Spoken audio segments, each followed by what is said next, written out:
हल्दीराम, एक छोटी सी भुजिया की दुकान से शुरू हुई ये दुकान आज की तारीख में 80 कंट्रियों से भी ज्यादा कंट्रियों में अपने प्रोडक्ट सेल करती है। पर कैसे इतनी तेज प्रोग्रेस किया इस अनपढ़ व्यक्ति ने, आखिर कैसे, आज मैं आपको बताऊंगा। हल्दीराम की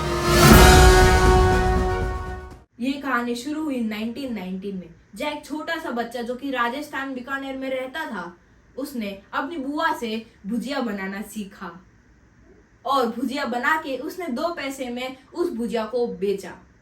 उसको भी ये नहीं पता था कि वो 2 पैसे की भुजिया उसको आज करोड़ों का प्रॉफिट कमा के देगी। हल्दीराम जो कि 1908 में एक गरीब फैमिली में पैदा हुआ था, जो फैमिली बीकानेर में रहती थी। बीकानेर एक शहर का नाम है। हल्दीराम की ग्रैंडफादर एक गली में भुजिया का स्टॉल लगा के भुजिया बेचते थे। हल्दीराम को बचपन से ही भुजिया बनाने में और बेचने में बहुत इंटरेस्ट था और उसने घंटों मेहनत करके 12 साल की उम्र में भुजिया की मास्टर कर ली और 12 साल की उम्र में ही उसने अपने दादाजी के स्टॉल पे बैठना भी शुरू कर दिया। हल्दीराम अपने भुजिया को बेसन से बनाते थे, पर उनको ये पता था कि राजस्थान के लोग मूंग दाल का ज्यादा इस्तेमाल करते हैं अपने खाने में या फिर किसी भी चीजों में। तो उसने मूंग दाल और बेसन का मिक्सचर किया और एक नई भुजिया बनाई जो कि लिटरली बहुत टेस्टी थी और लोगों को बहुत पसंद आई और उसकी सेल बढ़ गई। पर हल्दीराम को इधर ही स्टॉप नहीं करना था, उसको अपने बिजनेस को और आगे बढ़ाना था। तो उसने हल्दीराम के भुजिया को सोचा और सोचने के बाद उसको पता चला कि वो भुजिया थोड़ी सॉफ्ट है और मोटी है। अगर हम उसको क्रिस्पी और थिन बना दे तो हल्दीराम ने ऐसे ही किया। उसने अपने बैटर को थिन किया और अलग अलग बैटर मिला के महीनों तक एक्सपेरिमेंट करके एक बैटर बनाया, थिन बैटर बनाया और अलग अलग कंपनियों की मदद लेके एक ऐसा मैश बनाया जो कि पहले के होल से ज्यादा पतले होल वाला था और अपनी भुजिया को बनाने लगा और उसकी सेल और बढ़ गई। मतलब उसने अपना क्वालिटी बढ़ाते गया, उसकी सेल बढ़ती गई। हल्दीराम को अपनी भुजिया को बाकी सारी भुजिया से अलग करना था, तो उसने एक आइडिया सोचा।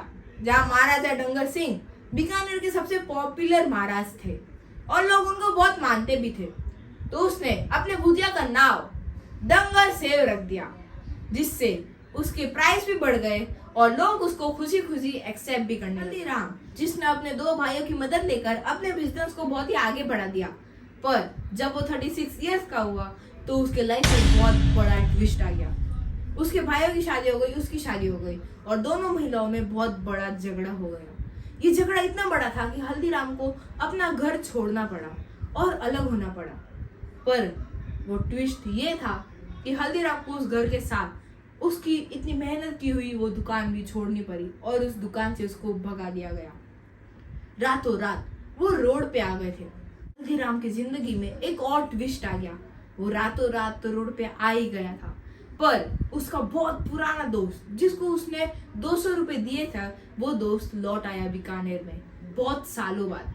उस दोस्त को आज भी ये याद था कि हल्दीराम ने उसको 200 रुपए दिए थे और उस दोस्त ने 100 रुपए हल्दीराम को रिटर्न दिए। हल्दीराम ने उन 100 रुपए से एक घर लिया और उसको पता चला कि उसकी बीवी को लड्डू बड़े अच्छे बनाने आते थे, तो उसने लड्डू लिए और मार्केट में बेचने चला जाता। जब उसके बाद अच्छे खासे पैसे आ गए भुजिया भी बेचने के लिए, तो भुजिया भी बेचने लगा। भुजिया वाला भुजिया ले लो। फिर वो बंगाल में गया, एक 20 बाय 20 फीट की दुकान खोली और वहां पे वो काम करने लगा, भुजिया बेचने लगा और अलग अलग मिठाइयाँ बेचने लगा। उसके बाद उसने उस दुकान को एक्सपांड कर दिया और बहुत सारी चीजें अलग अलग बेचने लगा, जैसे काजू कतली और अलग अलग चीजें।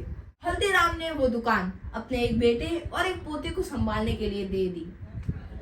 वो पोता इतना शातिर था कि वो पोता इंडिया की कैपिटल दिल्ली में गया एक फिर से नई दुकान खोलने के लिए, हल्दीराम की ब्रांच। उसने भुजिया की दुकान खोली, उसमें बहुत सारी चीजें बेची। उसके बाद वो एक रेस्टोरेंट में गया।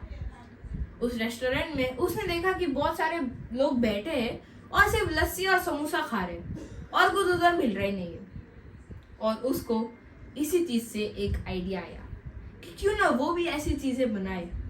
और उसके बाद हल्दीराम का इनोवेशन हुआ, वो एक बड़ी सी कंपनी बन गई और आज की तारीख में वो 80+ कंट्रीज में अपना प्रोडक्ट सेल करती है। अब ये वीडियो बहुत लंबा हो रहा है तो मैं गुजारिश करता हूँ कि ये बस हो गया वीडियो खत्म।